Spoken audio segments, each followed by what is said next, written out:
Good morning, everyone. My name is Nathan Turner, Divisional Manager, LGM Assets and Member Services. I would like to welcome you all today to today's webinar discussing insurance in local government and disaster preparedness during a pandemic.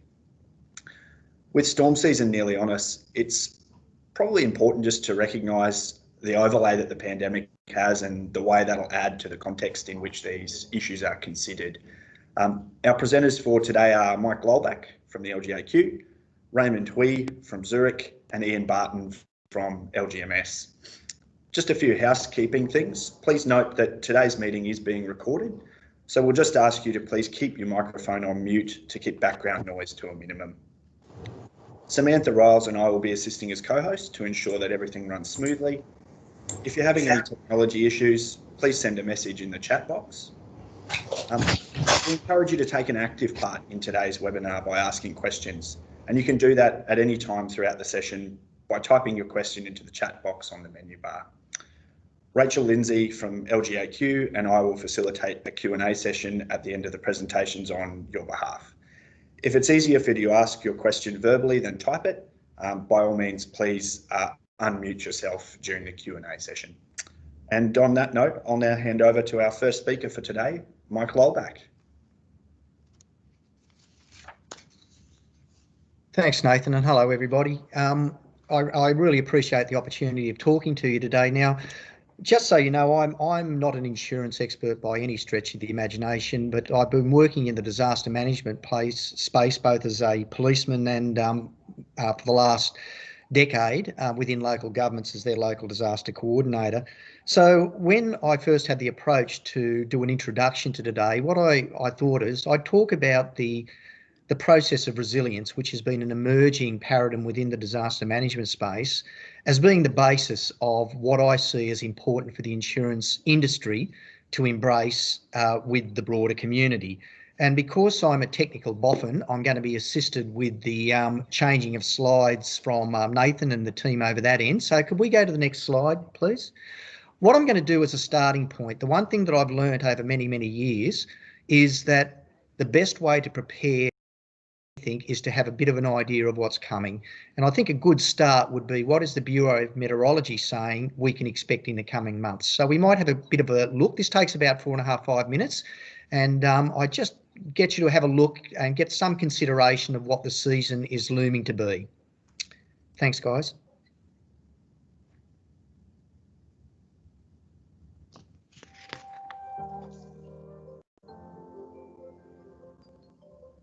Welcome to the Bureau of Meteorology's Severe Weather Outlook for October 2020 to April 2021. While severe weather can occur at any time of the year, this is the peak period for bushfires, heat waves, flooding, tropical cyclones, and severe thunderstorms. This year, our focus is on La Nina, which is likely to bring more rain to eastern and northern Australia. In the months ahead, Australia can expect an increased risk of widespread flooding for eastern Australia, average to slightly above average number of tropical cyclones, normal bushfire potential in most states, normal risk of heat waves, and a typical risk of severe thunderstorms. Above average rains at times across eastern Australia have eased rainfall deficiencies in some drought-affected areas. However, in Western Australia, below average rains since April have increased the area affected by drought in the southern half of the state. In late September, the Bureau declared a La Nina event in the Pacific Ocean. La Nina years typically bring our wettest spring and summers. So let's take a closer look at what this could mean for the severe weather season. Localised major flooding can occur in any northern wet season, but this season there is an increased risk of widespread and prolonged riverine flooding across eastern and northern Australia. Slow-moving tropical lows can cause widespread rainfall and inundation, even in areas that had been previously dry. The Australian region sees around 11 tropical cyclones on average each year, with 4 of those crossing the coast. In recent decades, we've seen a decline in the overall number of tropical cyclones, which is consistent with the expected impacts of climate change. However, this year we are expecting average to above average numbers of tropical cyclones and tropical lows due to the influence of La Nina. While we can't predict at the start of the season the size, intensity, or exact location where any one system may form, we do know that in every season, Australia has had at least one tropical cyclone cross the coast, and cyclones can develop at any time throughout this period. This means that communities right across Northern Australia need to stay prepared and informed throughout the tropical cyclone season. The 2020 to 2021 fire season will be driven by vastly different climate drivers than those of the last 2 years. With wetter than average conditions expected in eastern and northern Australia, long-running large bushfires are less likely than in recent years. However, a wetter spring can lead to increased grass growth, which could increase fire danger as it dries during summer. If dry conditions continue in southwest Western Australia as forecast, the potential for more fire weather days may increase. Remember, bushfires occur every summer in southern Australia, and even short periods of hot and windy weather will raise the fire risk, so communities need to have their bushfire plans ready. Summer also brings heat waves, which are Australia's most deadly severe weather. Warm nights after hot days give our bodies little chance to cool down, and heat stress becomes a significant risk to human health. Heat waves can also have an impact on our economy, with agriculture, energy management, infrastructure, and many other industries all affected. Australia is warming, and extreme heat days are more likely than compared to the past due to the impacts of climate change. This summer, rain and increased humidity thanks to La Nina means we face a reduced number of extreme heat days compared to recent years. But while heat waves may not be as severe in southern areas, they may last longer and be more humid, both of which can increase the risk to human health. Severe thunderstorms can cause dangerous conditions, including flash flooding, large hail, damaging winds, and even tornadoes. They are more common during the warmer months, particularly in northern New South Wales, southern Queensland, inland Western Australia, and across the tropical north. For southern Australia, the risk of heavy rain with severe thunderstorms increases when there is a link to a tropical system, with more humid, tropical air extending further south. Thunderstorm asthma can also be triggered by storms with strong winds, especially from October to December when pollen levels are highest. It is important to understand your weather and know your risk so that you are ready to act and stay safe. Be sure to follow advice from your local emergency services on what to do before, during, and after severe weather. You can stay up to date with the latest forecasts and warnings on the Bureau's website or app, and be sure to keep an eye out for our weather update videos throughout the coming months.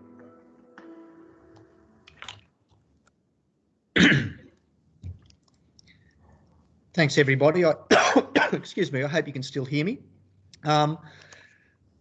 As I say, it's important to understand, and those clues, whilst they may be directed at the general public, I'm sure the nuances of what they're saying in terms of the insurance industry is not lost on you in terms of the preparedness and the understanding of what's coming. And already today, we find ourselves in the grip of major storms that hit Brisbane and the up to the Sunshine Coast yesterday. And I'm quite sure the phones would have been ringing in some claims departments as of yesterday, including from local governments where some substantial damage may have been occasioned.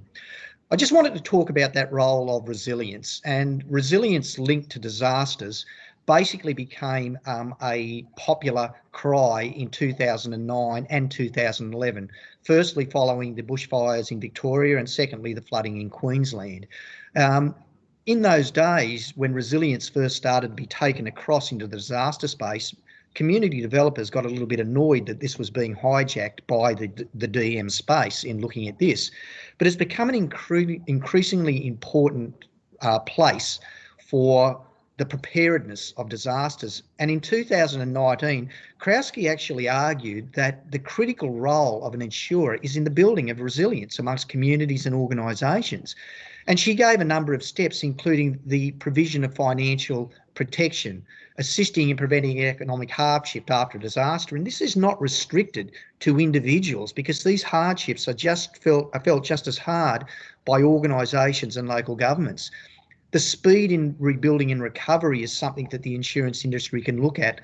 The promotion of disaster risk reduction before a disaster, and I know some of the speakers who will talk to you a little bit later are going to talk about the importance of assessing the individual risks and hazards that people face in terms of the insurance processes.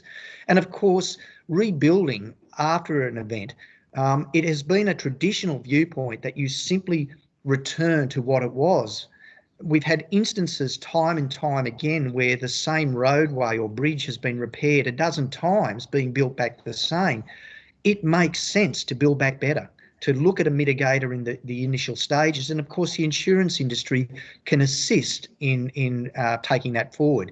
Could I have the next slide, please? One of the biggest issues we face with disasters, and again, going back to the bushfires in Victoria and the floods in Queensland, was the premise that the government will fix it if things go bad. And of course, we do see traditionally that governments will, for a political paradigm, start to involve themselves in the repairs. And it is a case that I've had personal experience of whilst I was working through the floods in 2011, that there were a number of homes rebuilt more quickly under categories of assistance through national and state levels than insurances could do. Insurance is directly linked to its affordability. And as many of you are aware, on the 11th of March this year, the Insurance Council did declare the COVID-19 insurance a catastrophe, or insurance issues a catastrophe in terms of operations. This means that local governments and other organisations are going to be under some financial stress.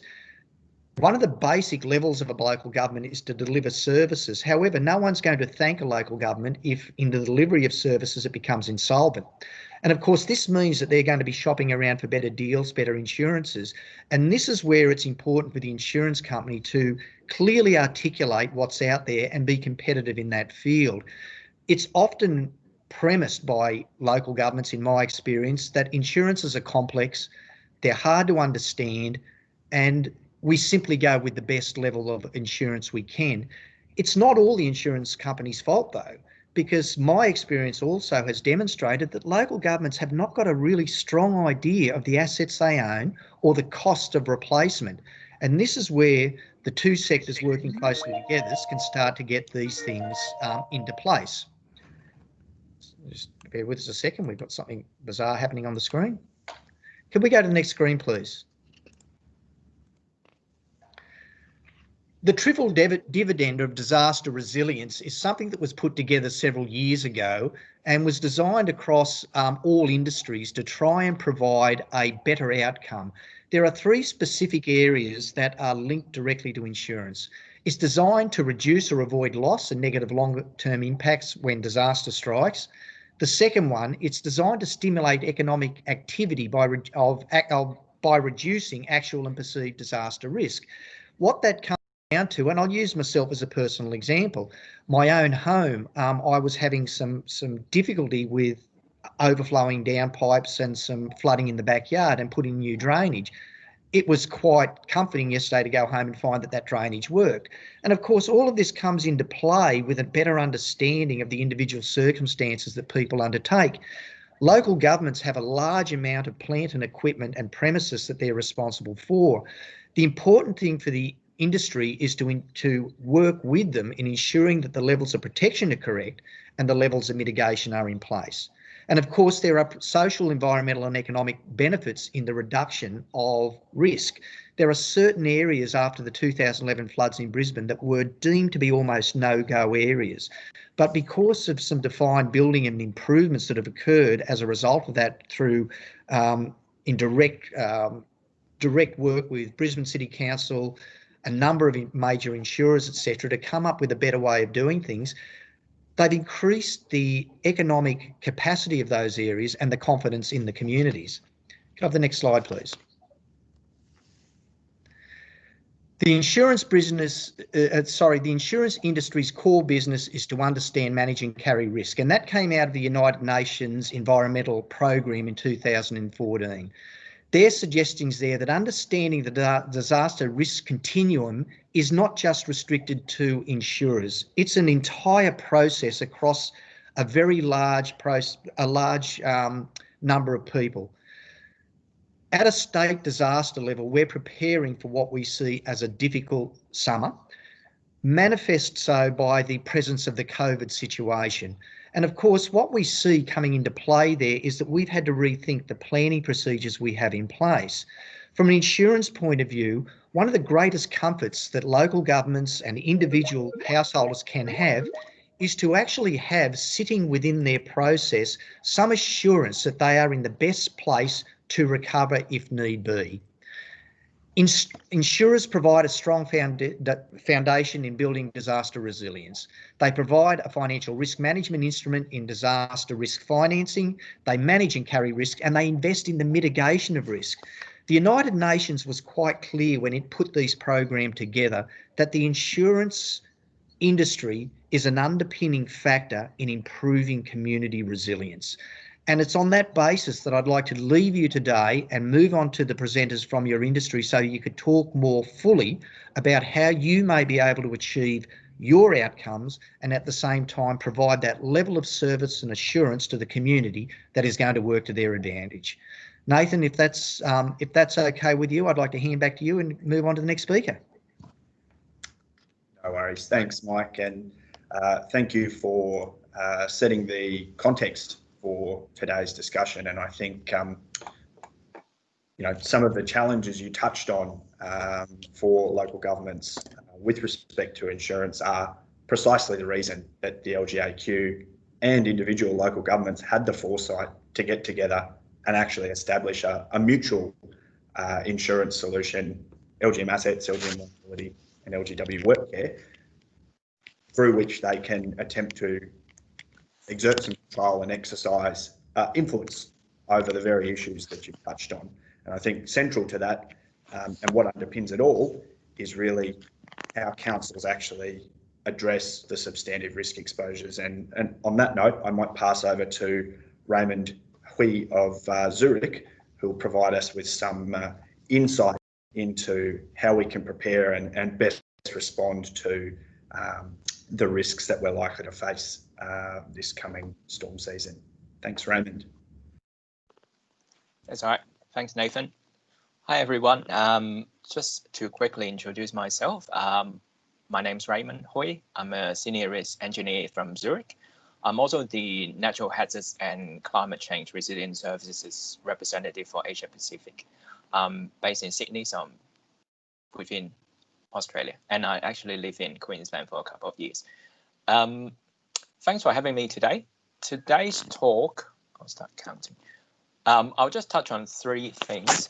We don't have a lot of time, so I'll try to go through them very quickly. First thing is why you can't ignore natural hazards. The second one is to clear some myths or misconceptions of people looking at natural hazards. And the third one is what everyone wants to know is how we can all mitigate against the natural hazards related damages from natural hazard events. So the first thing why you cannot ignore these natural hazards is because of all the financial losses that we suffered. If you look from the screen, that is the loss statistics from LGMA since mid of 2015, so the last 5 years. As you can see, net cat losses takes about 30% of the claims in number, but it represents about 90% in the loss amount in dollar terms.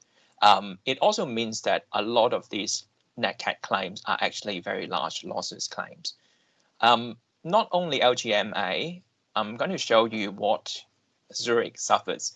This is the loss statistics since 2001 to last year. For Asia Pacific property book for APAC, we have about 95% of our loss that is coming from net cat events. Oh, no, sorry, 56%. But if you look on the right-hand side, you can tell that about 95% of our loss within Australia property book is actually net cat related losses. So people often pay a lot of attention on fire risk over the years, but people pay very little attention, and very little people realize that net cat loss is actually make up the #1 loss factor for a lot of companies, including Zurich, including LGMA.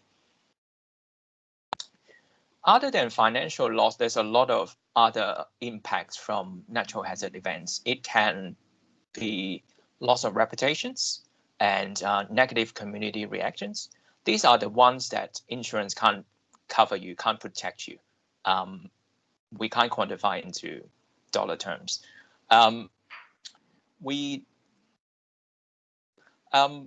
It also causes injuries, or sometimes worst case scenario, some casualties. Last thing I would like to point out is nat cats has a very significant impact on the insurability of a business.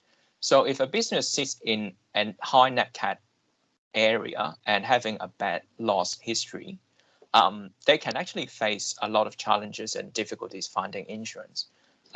They may face challenges like have to pay a high premium, receiving an insurance policy with less coverage conditions, which is high deductibles, lower sublimits, lower limits, etc. Worst case scenario is the business become uninsurable. That means that no insurance company wants to provide insurance cover for you. And for a lot of private business, it simply means that they would go out of business without insurance. Some other companies might be able to self-insure, but not a lot of companies would be able to do that.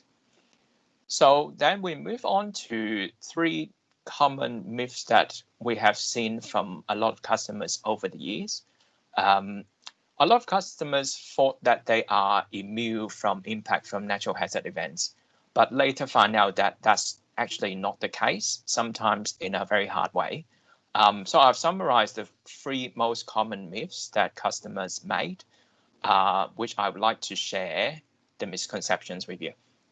The first one is a lot of customers look at low hazard level to be a low risk.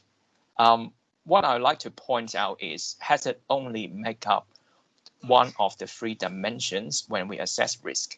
So the 3 dimensions would include exposures, which means what assets or what properties can be potentially damaged by a specific hazard. It can be your printer, it can be your staff, it can be your car, it can be your kettle, microwave, oven in the office, which means what physical properties can actually be damaged by a specific nat cat event. Then we define hazards. Hazard simply means what sort of potential source of damage can happen. So in the nat cat space, it can imply what specific natural perils like rainstorm, flooding, tropical cyclone, earthquake, hailstorm that could happen in your area that would impact your property. The last dimension that we would look at is controls. Control basically means all the control measures that you have to potentially reduce the impact from a specific hazard. So if you want to assess risk, you need to assess all 3 dimensions: hazards, exposures, and controls. Just a few quick examples.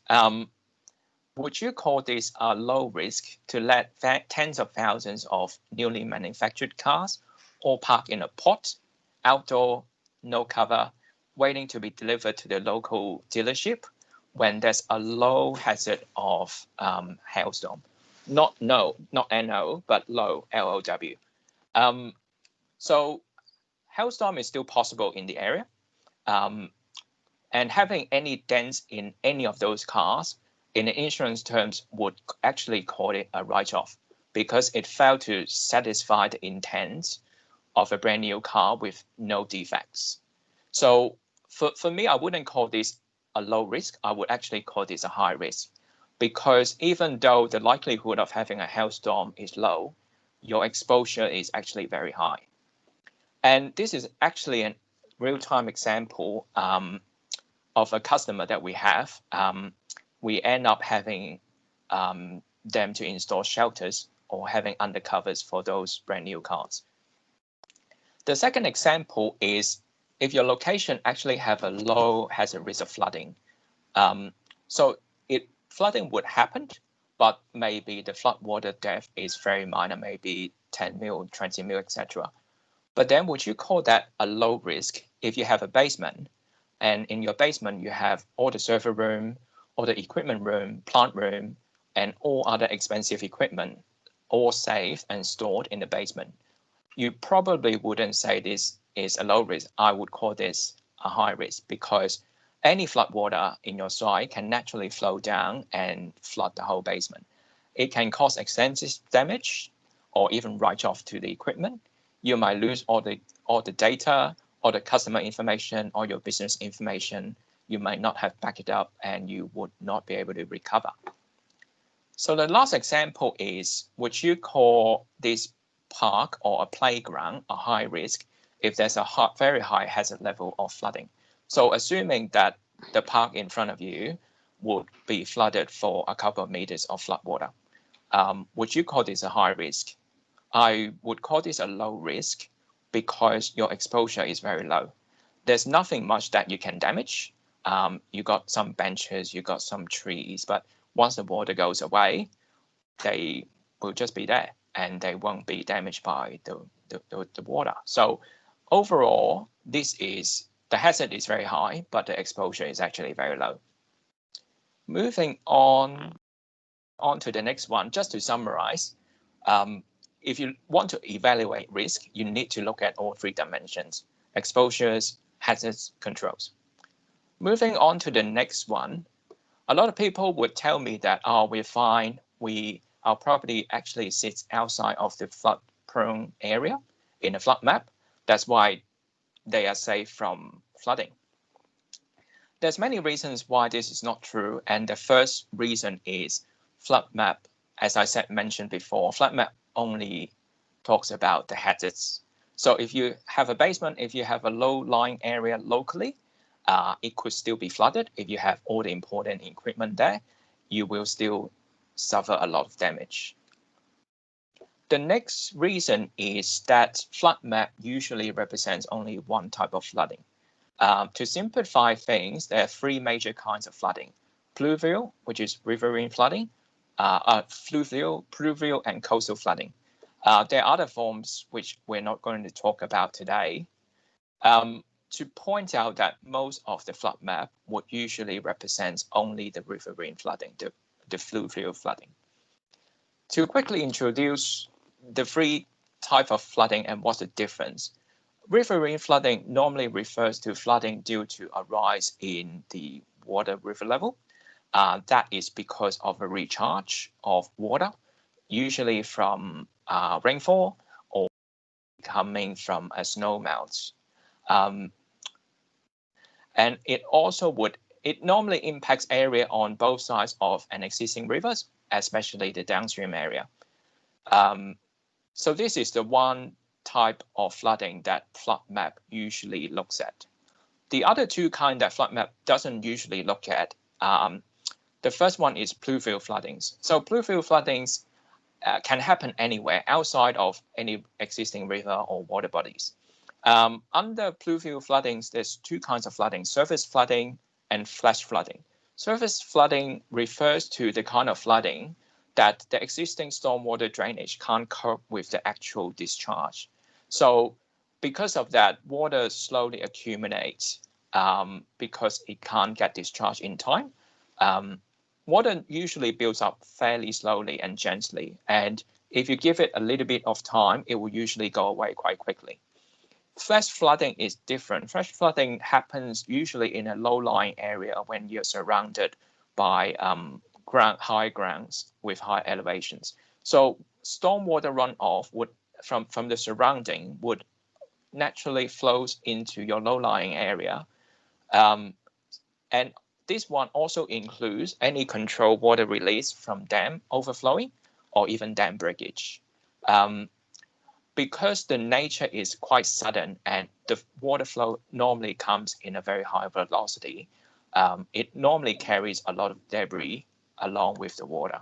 So this is the one dangerous one that usually have very little notice. come with very high velocity and come with a lot of debris that can cause a lot of damage. The third one is the coastal flooding, which is also called storm surge. Coastal flooding refers to the type of flooding on the land side along the existing coastline, and is caused by a strong wind blowing from the sea towards the land side, pushing all the seawater into the land side, and that coincide with high tide conditions. So to summarize, this is the one that is also not being looked at by a lot of the flood maps.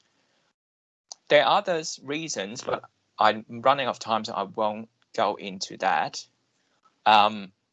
As an example, if you live in the area with the red arrow is, would you be confident that you're actually safe from flooding, but you're actually surrounded by it? So you wonder why your location is actually safe. Is that a modeling error, or is your site actually elevated from the surroundings? Now, the last misconception that I would like to talk about is the one that I mostly encountered on site when I met customers is a lot of customers has been working in the same place for the last 30, 40 years. And they often tell me, this place is not going to be flooded because I've worked here, I've lived around the local area, I've never seen this flooded, etc. So the simple reason why this may not be true is that in a statistical theory, to define a 1 in 100 year return period, you need multiple times worth of historical records to define what is an rainfall intensity of a 1 in 100 year event. So the graph that on your screen shows that it takes 1,000 year worth of actual historical record to define what is 1 in 100 year event. So just to, in short, 30, 40 years of site observation may not actually mean a lot in the whole big picture. So moving on to looking at the last point is how we can mitigate net cat losses. What we normally recommend is they will break it down into 3 phases: preparation phase, response phase, recovery phase. The first one, like what Mike said, is you need to first understand what risk you're actually facing. So the step is to identify what natural hazards your location can experience. It can be rainstorm basically happen everywhere. And then you move on to, okay, is tropical cyclones going to impact my area? When I was preparing this presentation, I asked the same question, is that going to impact the entire Queensland? And then I found this historical tropical cyclone path from 1906 to 2006. So basically, the path can tell me and can tell you that majority of Queensland is potentially going to be impacted by a tropical cyclone. And then there's other natural hazards that can impact your area, flooding, different kind of floodings, and other secondary perils like lightning, hailstorm, which I'm not going to go into detail today. But basically, the same thing applies. So once you identify what sort of natural hazards can impact your area, then you need to identify what exposures you have. So what can be damaged by a net cat event in your property? It can be your plant room, equipment room, server room, computers, substations, switchboards, etc. And then you need to identify what sort of existing control you have to limit or to mitigate potential damage, as well as your site-specific vulnerabilities and business-specific vulnerabilities. I'll show you in more detail. This is a slide that I might spend a little bit more time than average because I need to explain what it is. Existing controls can include site drainage, roof drainage, roof gutters, sandbags or floodgates if you use that for flood protection.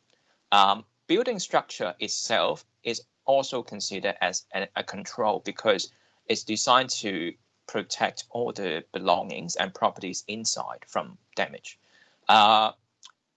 Public stormwater drainage system outside of your site because that's basically the main stormwater system that would carry away the stormwater. And also the site elevation of your property can be considered as a control, because lifting up your site elevation can mitigate a lot of flood damage as well.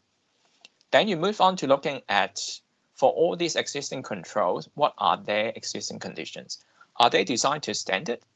Are they designed to the current standard? Are they designed to a superseded standard? Or they were designed to no standard at all? Were they installed to specification or design requirements? Or are they not being installed by a proper procedures? Have they been serviced and maintained to standard or requirements? The last one is, are they in service? Are they working as intended? When was the last time that you've used it? Have you encountered any problem beforehand? And then you move on to, you need to look out for specific vulnerabilities within your property area. It can be any localized low-lying area that water can accumulate, block drains, block roof gutters, roof-mounted equipment that may be blown away by windstorm, any broken structures, any damaged structure which is not fixed, any leakage that you have identified over the years, and then basically windows, doors, voids and cracks are the vulnerabilities that you would potentially allow rain and water ingress into your properties. Do you have basement? If you have basement, then would water naturally goes into it? And what sort of properties you have in the basement that can be damaged? Are you surrounded by slopes or embankment? Are you sitting on an embankment? Are they in a specific good conditions? Have you seen any tension cracks forming? Are they moving over the years?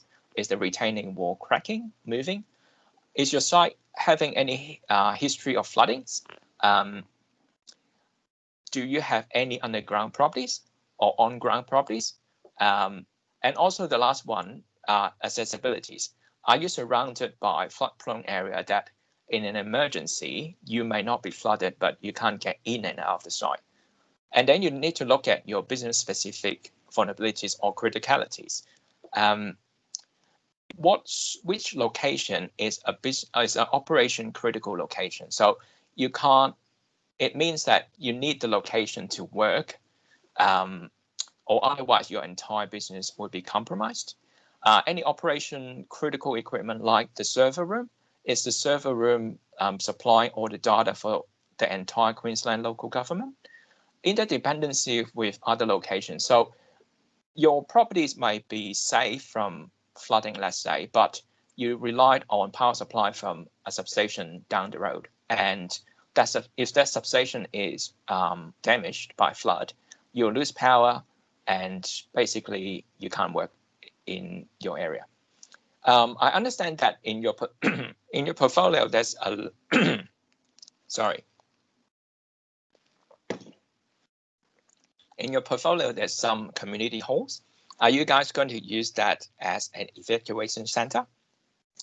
Contamination. So some of the councils would have the wastewater treatment plants. So if the area is flooded, would the contaminated water flow outside of the property and cause contamination? Worst case was, would those contaminated wastewater go into a safe drinking water source? And the last one is the data. Is all the data kept in a specific locations? Would they be damaged by a specific event? Do you have any backups? So once you understand your risk, then you need to develop plans, a natural hazard management plan. So first one is a list of actions, what you need to do before rainy seasons and tropical cyclone seasons. It can be a list of inspections, maintenance of drainage, roof panels, etc. So you need to check all these, they are performing well, and if they're not, you will still have time to go and fix it. And then you need to define an action plan just before a specific tropical cyclone or flood event hits. To do that, you need to first find out what's the usual lead time you have to do something before the actual event hits you.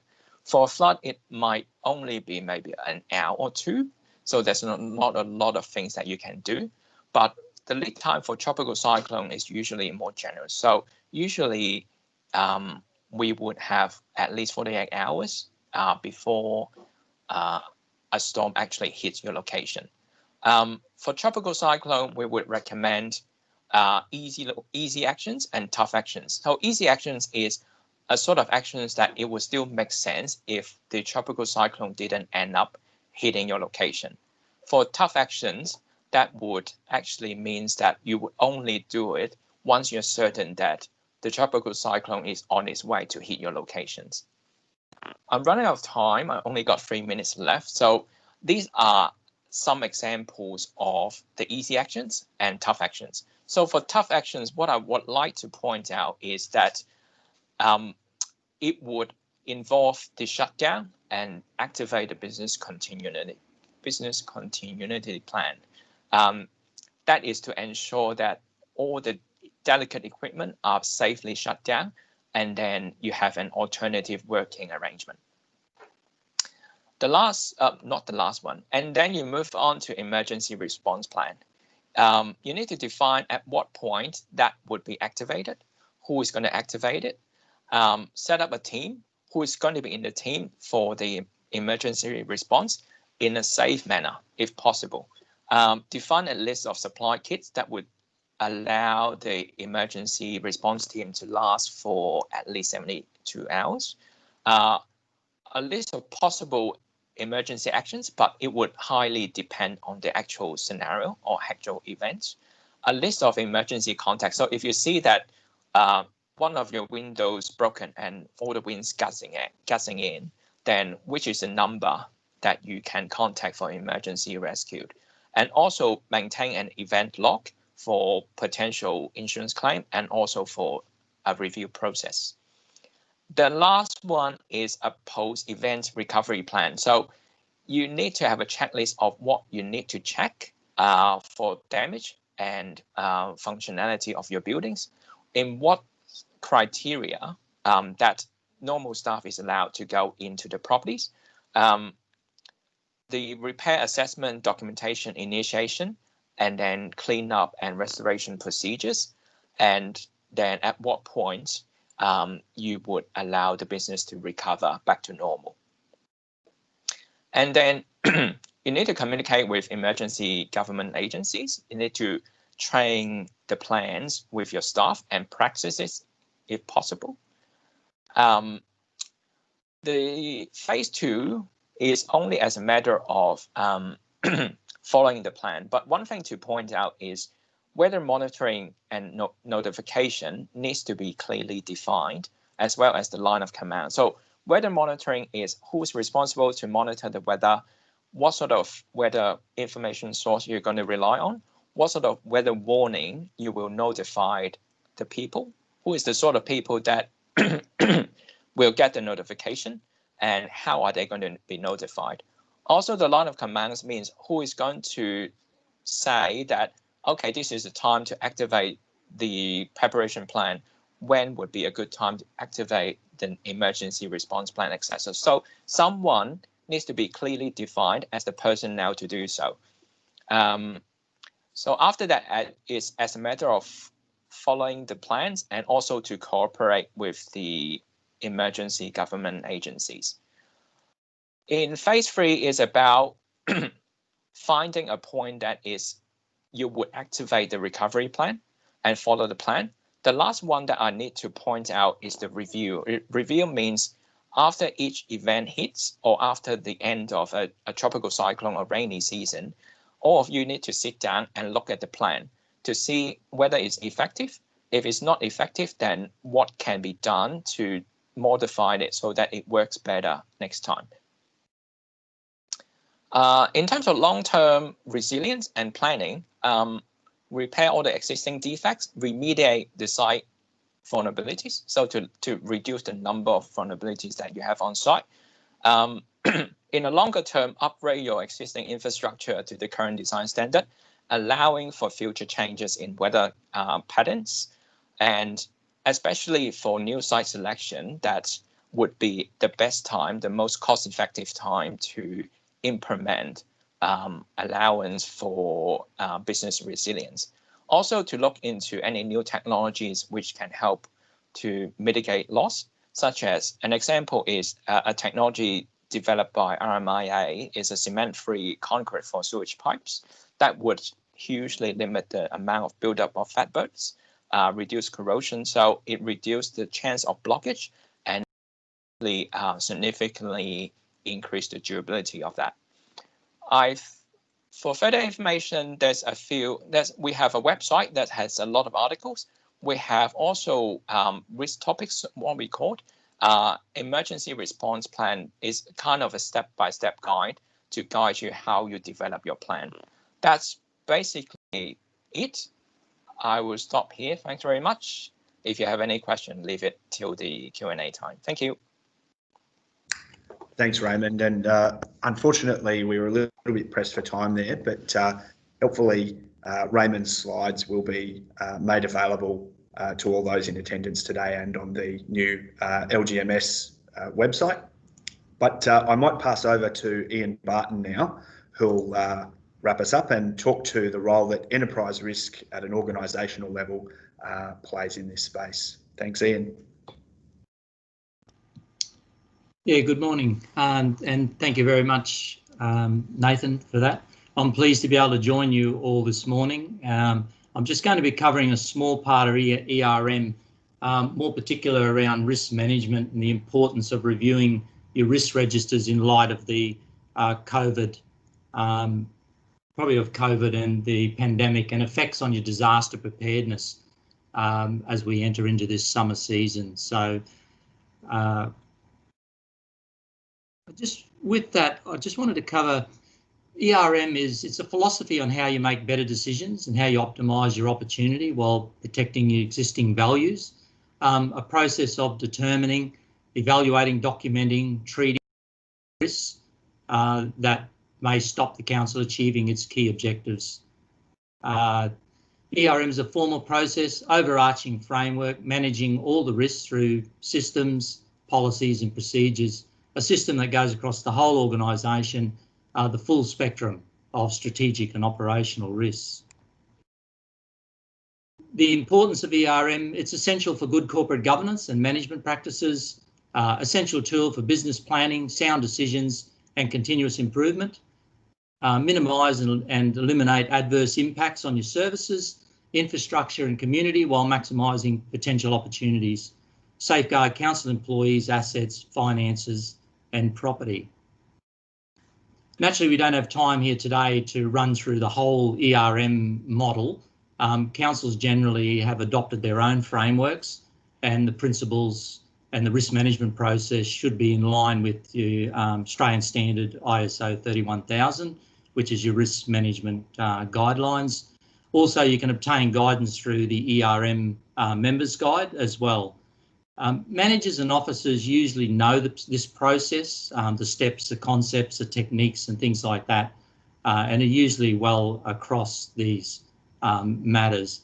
As part of the risk management process, we know reviews should take place in every stage of the risk assessment process and occur at least on a yearly basis.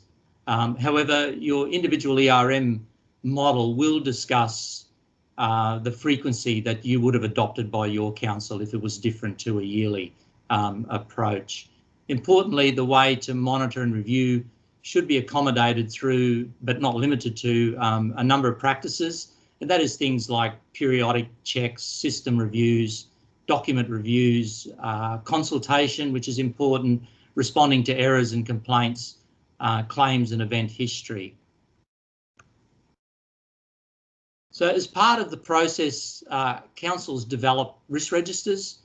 I just want to jump forward to the monitoring review process for today because I don't have a lot of time, and that is registers. Also, medium to small size councils don't usually have designated risk managers, so it's a timely reminder for executive management teams to look at reviews of their risk register. Risk registers can take any form. The example I've got there is just one on Excel, but they can be Word or risk management systems that have been created internally or external software. They typically cover the same aspects to keep a record of the organisation's risks, strategic, operational events, projects, etc. Without any doubt, risks captured within the risk registers would have been affected in some way by the pandemic. These need to be reviewed in the context of how this may affect and going forward in the operation of disaster management plans as well as we move towards our summer season and what that might bring to the state and regions. As Mike touched on before, we've already got incidences down south, so it looks like the season's not too far away. Some examples of some of the extracted from typical council risk registers around disaster event, business impact event, critical infrastructure failure, and financial management. Already you can see just from these couple of examples how the impacts of the pandemic would have affected those. So it's important to look closely at your registers. It's probably just a good time to reflect on what a risk is. It doesn't matter if we're talking about strategic, operational events or new emerging risks. When we talk about uncertainty, 2020 has certainly given us that experience, and councils have had to make some significant changes to adapt to this. Have these changes been captured in your risk registers? So again, that's the important part of making sure that changes have been recorded. When looking at your risk registers and part of that review, look closely at your existing risk controls. Now, I know that Mike and Raymond touched on the controls and the importance of those. When thinking about those controls, it's about what are we already doing, existing measures, the controls that we have that are reducing the likelihood and the consequences of that risk, part of our existing function already. When thinking about the review, think about what has changed, the need to capture those changes, and also actions. What else could we be doing to improve our current level of risk to achieve our objectives? Examples of some changes and effects on controls for consideration. I won't read those out, but they're there on the screen. I've had some interesting feedback from councils in the past few months in light of the pandemic and also coming into the summer season or cyclone seasons for us here in North Queensland. Ongoing workplace, things that have been coming up around ongoing workplace, return to work for employees, social distancing, continued working from home, mental health and wellbeing, workshops, training, risk reviews, stress, upskilling of staff that may need to be filling in for others now.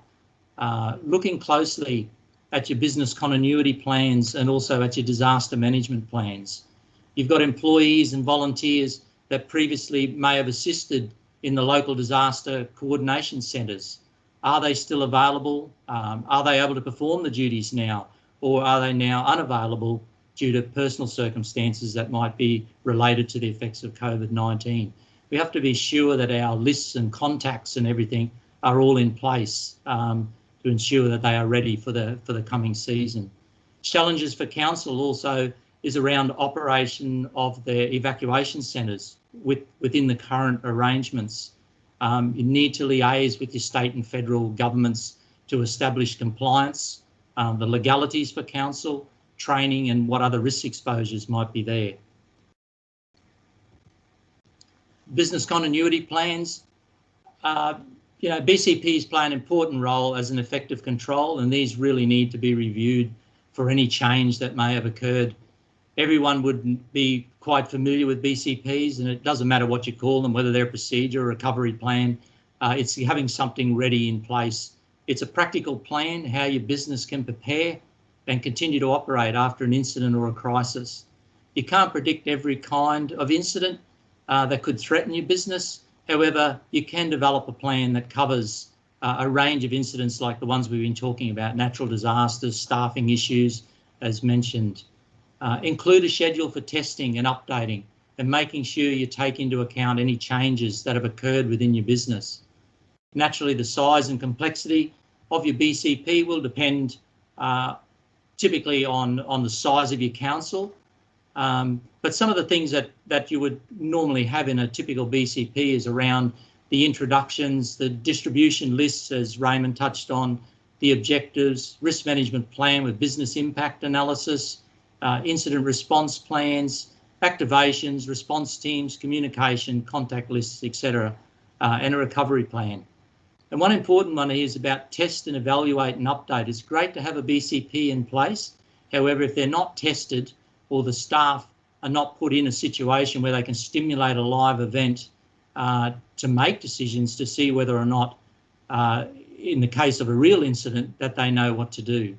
Again, on a recent visit to a council, we experienced a power outage at one of the councils, and it was decided that we'd start up the generator to run the council business. It was out for about 20 minutes. The gentleman that went out to the shed, to the generator shed to start that generator, certainly knew everything about the operation of it. However, I was a little surprised when it took quite a while to get that diesel generator started. So again, it reiterated the importance of testing your BCPs and not just relying on that I've got a plan in place so everything will be right. As I said before, we don't have much time. That's about all I have for today. However, in summary, just make sure you set aside some time to review those risk registers, look at those controls, most importantly, and your BCPs as part of that control mechanism. If you need any assistance, I've got on the screen there's 4 regional risk coordinators across the state, so please feel free to contact any of those. Thank you. Thanks, Ian. Well, that brings us to the conclusion of the formal part of today's webinar. So I might just open it up to questions if anybody's got any, and quite mindful that endeavouring to ensure that we finish on time. Appreciate everybody's got lots of other things on their plate. But we have had a couple of questions that have come in via email a little bit earlier, so I might direct the first one to Raymond. Raymond, people are now talking about climate change, but what sort of change in weather and climate do we expect to see from that? So remember, climate change is a long-term thing, and at the moment we're tracking what is likely to be the response. Is highly dependent with the actual greenhouse gas emission. So if it changed, then the future would change accordingly. But based on the current projections, what we would anticipate is, in terms of change in rainfall in the East Coast, they don't actually, well, I'm referencing the 2 reports. One is the one done by United Nations IPCC, which is the global intergovernmental panel of climate change, and also our local report done by CSIRO, which is a refinement of the global analysis. Based on the 2 reports, for east side of Australia, there's not going to be any major change in rainfall. But in terms of the southern part and the southwestern part of Australia, the amount of rainfall is going to drop by at much as 50%. The video from BOM also touched on that the number of cyclones is dropping, and that's also the case that they project.